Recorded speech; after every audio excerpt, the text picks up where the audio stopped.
Saludos, buenos días, gracias por integrarse al programa y gracias a los que continúan desde el principio. Aquí hoy viernes cultural con Milicen Uribe. Tenemos un programa muy distendido.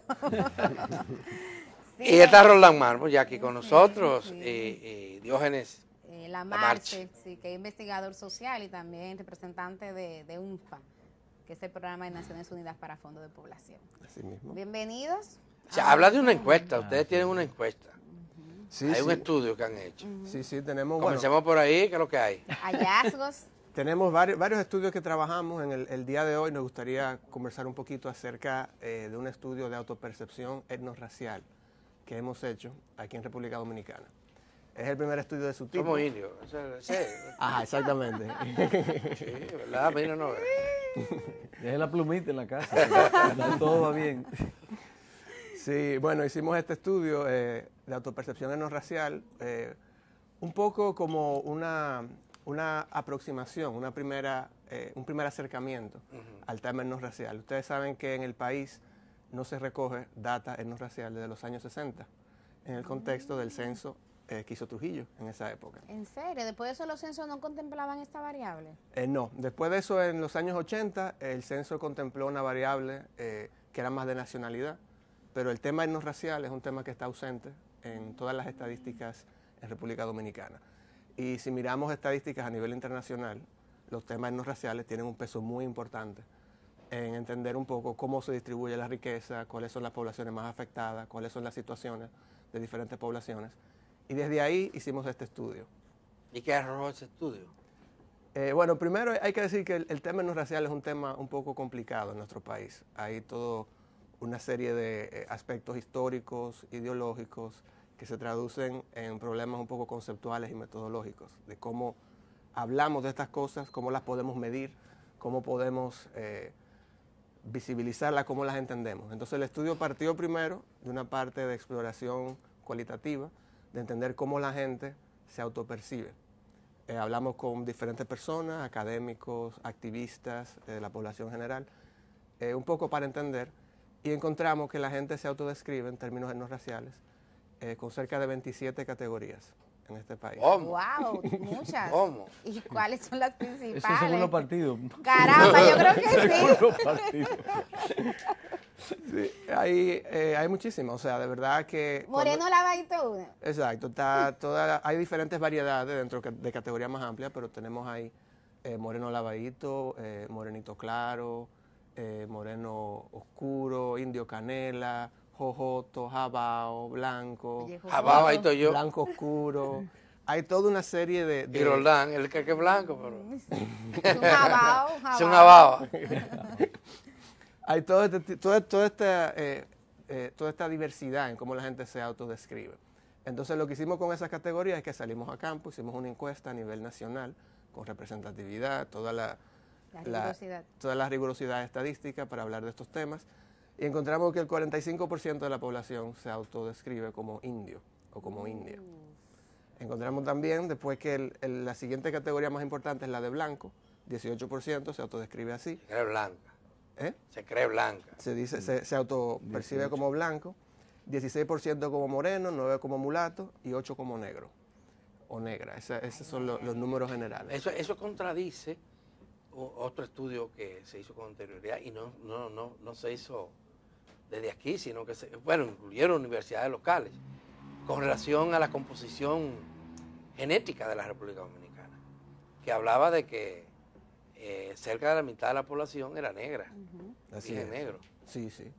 Es un tema súper interesante, es una forma de mirar la problemática de diferentes perspectivas.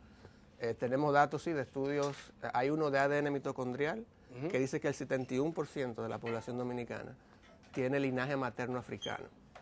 Esos son los estudios... 71%. Sí. 21%.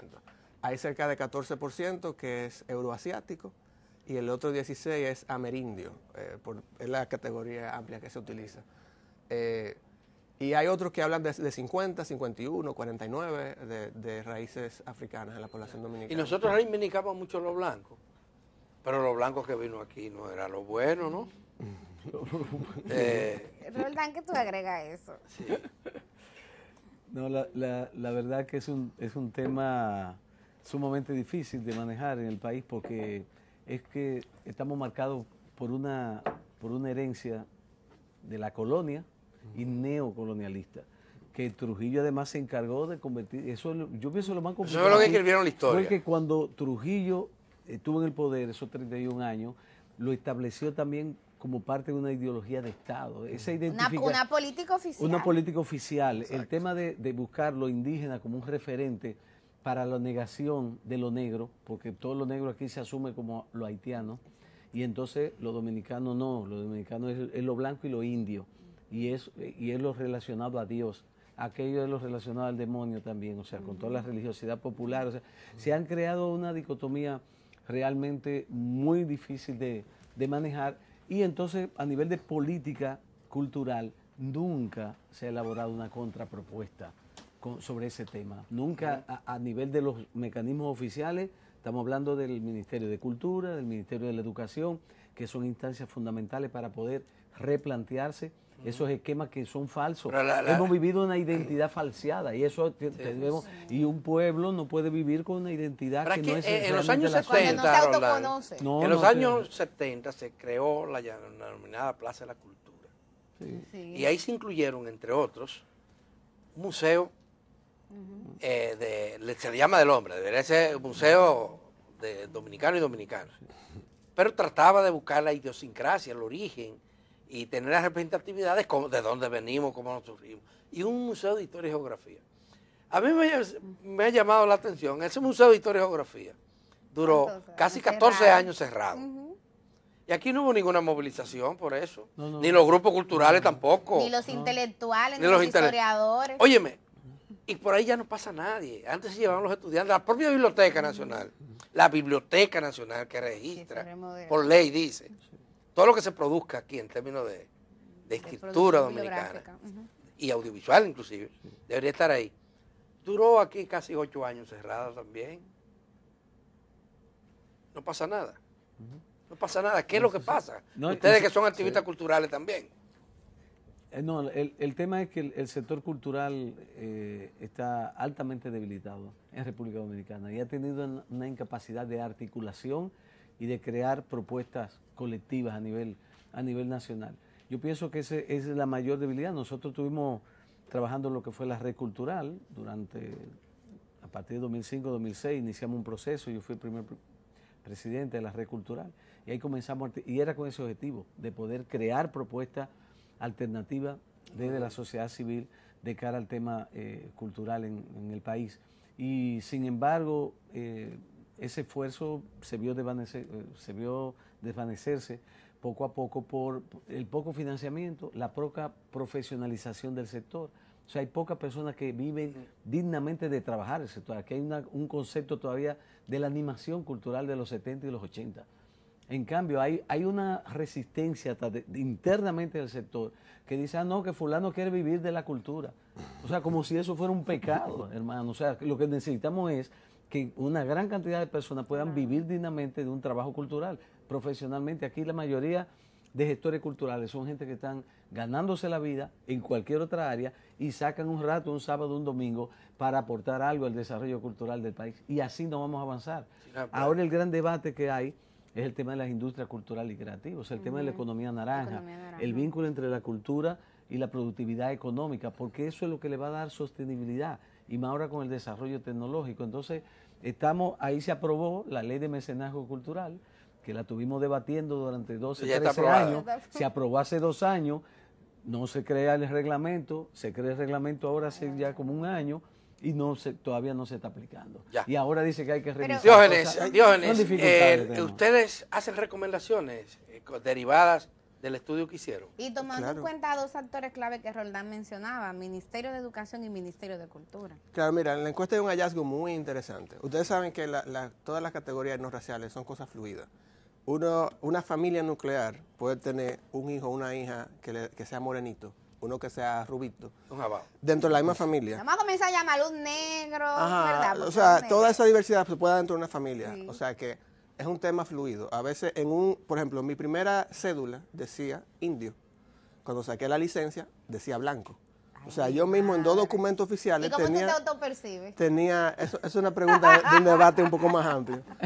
Pero, no, pero es complicado, porque nosotros tenemos la herencia, las 3 herencias, ¿verdad? Tenemos herencia, bueno, no 3, tenemos varias. Incluso dentro de la misma afrodescendencia tenemos un ramal que viene de la época de la conquista, de la época de la esclavitud. Luego hemos tenido otros influjos de poblaciones afrodescendientes que también se han posicionado y han aportado a la cultura. Los cocolos, por ejemplo. Los cocolos, mi mamá de San Pedro, ahí hay algo por ese lado. Y hay diferentes aportes. Para lo que iba con el tema de educación y de la fluidez de las categorías etnorraciales, es que a medida que aumenta el nivel educativo en este país, según los datos de la encuesta, aumenta también la proporción de personas que se autodescribe utilizando palabras como mulato, como moreno, como negro. Esas categorías entre las personas más estudiadas son más comunes. Y es algo un poco hasta contradictorio, si uno lo mira desde el punto de vista del posicionamiento socioeconómico. Generalmente aquí, si ustedes van a las grandes industrias y encuentran ahí la galería de presidentes, o van a la historia y ven cuáles son los personajes principales, la gente con mayor recursos generalmente tiene un perfil más clarito. Eso es herencia de la época colonial. Pero ese dato es muy interesante porque la gente estudiada, la gente que ha leído, que ha reflexionado al respecto, encuentra su identidad e incorpora en esa identidad factores que a nivel general, a nivel cultural, no necesariamente son valorizados. Entonces, desde el punto de vista de trabajo cultural y trabajo educativo, tenemos ahí un amplio espacio para poder entender quiénes somos y dónde estamos. Y esas son 2 preguntas fundamentales. Y eso no agregarías, y sobre todo, perdón Adalberto, porque parte de la crítica que yo he escuchado, sobre todo de gestores culturales jóvenes, es que quienes tienen que hacer la política cultural en este país son parte de una élite. Entonces lo que hacen es seguir reproduciendo este tipo de problemáticas. Bueno, mira, es bueno decir que toda esta reflexión y todo este estudio también forma parte de un evento que se organizó el fin de semana Diálogo de tambores. Pasado, Diálogo de Tambores por la diversidad cultural dominicana, que contó, bueno, con la participación del Ministerio de Cultura, el Sistema de las Naciones Unidas, hubo también apoyo. El Ministerio de Economía. Ahí se pusieron de acuerdo. El Ministerio de Economía, Planificación y Desarrollo, estaba también la OPS, OMS. Estamos viendo algunas imágenes UNFPA, de apoyo. RD, y entonces el Ministerio de Relaciones Exteriores también estuvo en el proceso amplio, se hicieron actividades en Nigua, hubo una actividad directamente en la Cancillería, pero hubo una actividad en Nigua, en los restos del ingenio Boca de Nigua, donde se produjo la última sublevación en contra de la esclavitud, por lo tanto es un símbolo importante como patrimonio cultural nacional. Se hicieron eventos el viernes pasado en la Biblioteca Nacional, una serie de conferencias y debates sobre el tema, y el sábado nosotros organizamos ya, depositaron la confianza en nosotros y eso lo agradecemos como Fundación Cultural Cofradía. Organizamos un encuentro nacional, el primer encuentro nacional de portadores y portadoras de tradiciones, que eso realmente es un tema que ha sido como vedado en el país. O sea, los portadores de tradiciones son la gente que en las comunidades, en los campos, en los barrios, mantiene la esencia de lo que somos como dominicanos y dominicanas. Grandes tocadores, grandes cantadores, artesanos, todo esto, servidores de misterio. El tema de la religiosidad popular se abordó también ahí, se abordó el tema gastronómico a nivel popular. Y entonces esto fue importantísimo. Estaban las principales representaciones de todas las regiones del país. Como Fundación Cultural Cofradía hicimos, por los vínculos que tenemos, ahí estaban los congos del Espíritu Santo. Y los se presentó Fiesta de Palo ahí. Sí, ahí se tocó palo, se tocó salve, se tocaron congo, se tocó sarandunga, se tocó guloya, se tocó gagá. Toda esta diversidad de los ritmos nuestros. Habían gente de Samaná, del toque también del bambulá, que ha estado en un proceso de extinción muy peligroso y se está tratando de recuperar. Estaba Nerolisa Núñez como la voz más alta de la salve dominicana. Estaba también el grupo de San Juan Bautista, de la Vereda, el grupo de la Sarandunga de Baní, que se está construyendo la propuesta para declararlo, para someterlo a la UNESCO también como parte de ese patrimonio, porque es una propuesta tradicional única, que existe solamente en Baní.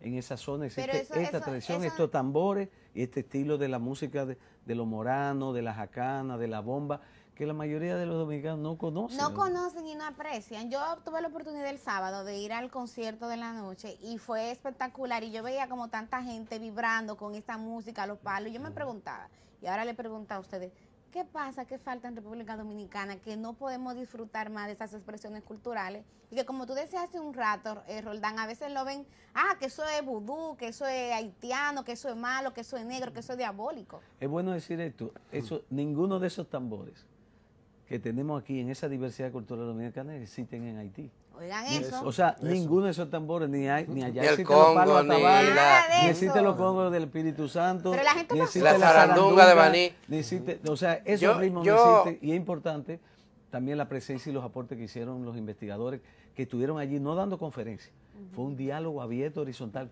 donde los portadores de tradiciones fueron los protagonistas ese día, con Dagoberto Tejeda, también que le hicimos un reconocimiento especial, digamos que la persona que durante más de 50 años ha estado investigando, promocionando y defendiendo públicamente, pero también estaba Carlos Andújar, que es el director nacional de museos, estaba Pero iba a decir, y Martha Helen David.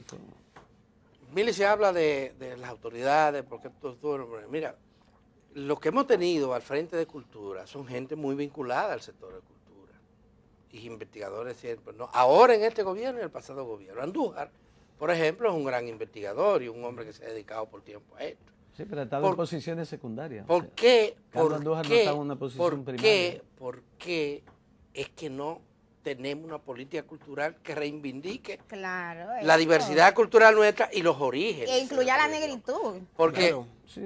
incluya todo, porque tú conoces, porque tú participaste en Fiesta de Palo. Fiesta de Palo fue una recopilación de esta tradición dominicana, de la religiosidad popular, donde viene la combinación de la religiosidad popular con el arte popular Adalberto también. Palero, tú lo ves así. Entonces, ese video te muestra lo que está pasando en todas partes. Sí, sí. No la imitación, lo que hace la gente todos los días. Aquí todos los días están celebrando la fiesta de un santo. Y en casi todas esas fiestas aparece la religiosidad en todas partes. Y eso no se ha borrado. Por eso yo le llamaba el ritmo de la resistencia. Y todas las peregrinaciones religiosas dominicanas vinculadas al catolicismo están acompañadas también de toque o de salve o de palo. Debo decir algo que nunca lo dije. Ya se puede decir. Ese video, la premier, la hicimos en el Teatro Nacional. Y le voy a agradecer mucho a la Antigua, porque él se impuso por encima. Porque a nosotros nos negaron el teatro. Y el argumento es que el teatro era para otra cosa. Oigan eso. Para los clásicos. Para los clásicos. Para la gente culta, ¿verdad? Por eso es que yo hablaba de élite. Sí, sí. Pero fíjate que el teatro se llenó. Sí. Repleto, y no hicimos las funciones porque recuerden cuando hicimos la grabación, que yo fui que hice la producción general del CD de Nerolisa Núñez, que fue la primera grabación así profesional que se hace esa música afrodominicana.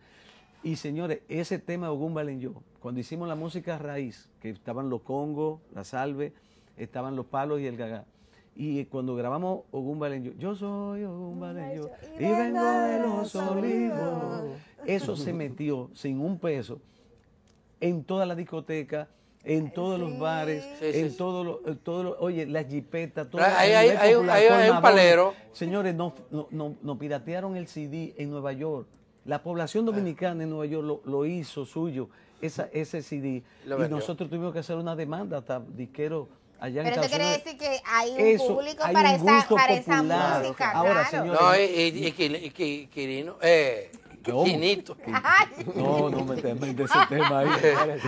Quirino le gustan los palos. Quinito tiene hizo una producción completa. A palo limpio. A palo limpio. Pero un palero que yo entrevistaba para eso, que hablaba espontáneamente, decía, ¿qué es lo que es esto? Entonces él decía, eso está arraigado en nuestro movimiento. Y mire, si tocamos esto en cualquier sitio y usted no se mueve, no es dominicano. Pero no es dominicano. Es bueno decir, mire, nosotros hemos llevado el proyecto, el Ministerio de Cultura, el Ministerio de Turismo, a todos los sitios, para la grabación del folclore musical dominicano. No existe una grabación profesional del folclore. Aquí no existe una provincia, ni un municipio que tenga grabado profesionalmente el folclore del local. Hay una negación a esos tambores, hay una negación a todo lo que pueda vincular el tema con lo negro, con las raíces africanas. Aquí no se entiende que aquí fueron asentadas y que no tiene que ver nada con la que fue la colonia francesa y con lo de Haití. Aquí fueron asentadas más de 40 o 50 grupos étnicos de procedencia directa africana y que formaron parte de esa diversidad en el periodo de la colonia. Y que lo que estamos aquí venimos... Fueron la base de la dominicanidad. Tenemos algo de esa cultura. Y tenemos que salir mucho, del aeropuerto 50%. para que Así nos es. digan que usted es negro o que usted es mulato. Tú sabes. Diógenes, ¿qué es lo que podemos hacer para reivindicar nuestras raíces culturales, para romper con ese complejo que nos han impuesto los dominicanos, de que queremos ser blancos, de que no nos queremos reencontrar con nuestras raíces? ¿Qué tenemos que hacer? Bueno, hay varias formas de trabajar esa problemática y nosotros abogamos mucho por la plataforma del diálogo. El diálogo de tambores, el evento que comentaba Roldán, ahí hablamos mucho de estos temas, lo hablamos a nivel de detalles y de propuestas concretas de qué se puede hacer. Y básicamente es un tema de reflexionar, de entendernos y de mejorar todo lo que tiene que ver con educación, todo lo que tiene que ver con visibilizar la cultura afro. Eso que dice mucho de que tenemos el negro detrás de la oreja, tenemos que preguntarnos de verdad si está detrás o dónde está, si está de frente, en cuál es ese escenario, lo vemos y está en todos lados. En Diálogo de Tambores vimos, por ejemplo, tuvimos un diálogo de saberes y sabores y vimos todos los aportes de en la gastronomía dominicana que tienen origen afro. Y eso son cosas que comemos todos los días, pero no lo sabemos que tienen origen afro. En toda la parte de los ritmos también, eso siempre está ahí, en la música popular, incluso a nivel internacional, ritmos que están relacionados a cultura afro-dominicana se han esparcido por el mundo y eso tampoco lo miramos de esa manera. Hay muchos prejuicios, hay todo el tema de la ideología, está todo el tema del racismo, que es una conversación muy difícil, pero que también tenemos que tenerla y tenemos que mirarlo. Desde el punto de vista de datos también es algo muy importante poder entender cuáles son las diferentes poblaciones que tenemos en el país y cuáles son las situaciones de esas poblaciones para poder diseñar políticas públicas que se puedan medir y que podamos ver lo que está pasando y cómo esas poblaciones, de acuerdo a esas políticas, pueden mejorar su situación y se pueden destinar fondos para ellas, porque si no, vivimos en esta negación y no llegamos a la ningún comida sitio. cocola, por ejemplo, que tú mencionas, Tan es rica, muy sabrosa. Claro, popular. Es interesante ver que cada vez que hay una celebración mágico-religiosa o de religiosidad popular en cualquier pueblo, y es todos los días, Sí. también a su alrededor está la comida Siempre. típica Que forma de la parte. zona. Sí. Forma parte de eso siempre. Ujú. Y a veces la artesanía. Sí. Yo pienso que es necesario el que se abra este tema como parte de la agenda de la política cultural a nivel nacional. Y ese punto pienso que plantea Diógenes es fundamental. Es abrir un proceso de diálogo, de reflexiones, de debate, de investigaciones a nivel local y a nivel nacional. Y en el tema del Ministerio de Cultura tiene una responsabilidad, a mí me parece primaria, junto con el Ministerio de Educación. De alguna forma hay que reescribir lo que fue la conformación histórico-cultural de la dominicanidad y poder explicarle a las nuevas generaciones a través de la educación, desde la primaria, al intermedio y toda la fase, cómo se dio el proceso de definición construcción de lo que somos como dominicanos y dominicanas. Y la rica diversidad. Ya. Además, nosotros en el siglo XX hemos tenido una cantidad de migraciones también Increíble. de otros países que ya trasciende el tema originario de los indígenas, de los Exacto. negros Sí, sí, sí. y de hay los hispánicos. muchísima mezcla ya. De países del Caribe, de países Sí, asiáticos, sí. de países árabes, Europa de también. misma, de Que la gente cree que solo España, ¿no es así? Claro. Bueno, Y- quiero preguntarle antes que terminemos. Sí, que ya- ¿Y el Ministerio de Cultura, cómo anda? Hay muchas debilidades. A mí me parece que es un tema que también debe asumirse a nivel público. Me preocupa mucho en los discursos del presidente. No se ve el tema de la Pero de la política ministra, ¿y la cultural. ministra? A mí me parece que no percibimos una agenda de política cultural, no hay una propuesta, no se ha abierto un diálogo con el sector.